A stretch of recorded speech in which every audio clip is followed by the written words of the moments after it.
It is unknown whether the employee came into contact with the Queen at all whilst carrying the virus.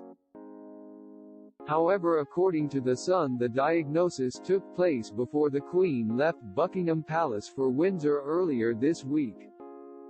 Speaking to the paper, a source said, "The palace has 500 members of staff, so, like any workplace, it's not inconceivable it would be affected in some stage." Coronavirus is known to be significantly more lethal amongst patients who are elderly or have pre-existing health conditions.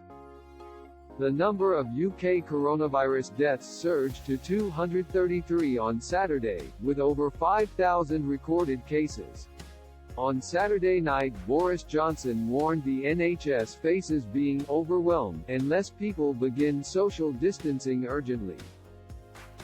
He urged Britons not to visit their mothers on Mother's Day, as this could spread the virus further.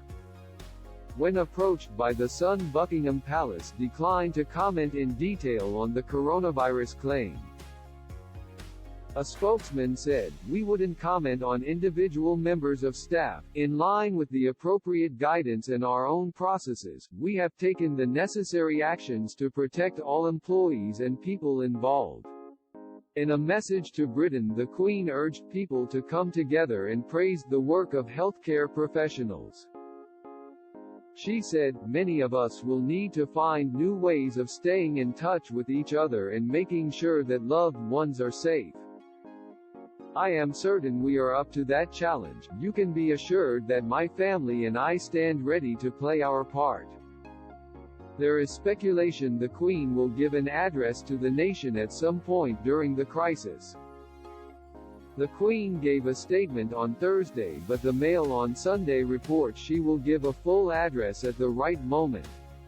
Discussions have been held between Number 10 and the Buckingham Palace, a source explained. It has been agreed the address will happen at a key moment in the crisis and that it will be a hugely important way to lift the nation's morale.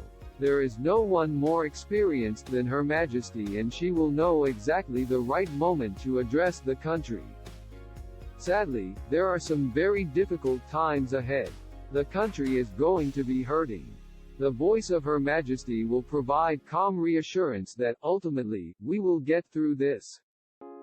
With the exception of her annual Christmas message, it will be the first time Her Majesty has addressed the nation in this way since the death of her mother Queen Elizabeth, the Queen Mother, in 2002. The Queen, who turns 94 next month, is in Windsor Castle with husband Prince Philip, the Duke of Edinburgh. William's younger brother Prince Harry, the Duke of Sussex, has been forced to cancel the Invictus Games as a result of the outbreak. The Games for injured service personnel were scheduled for The Hague in 2020 but have been postponed for 2021.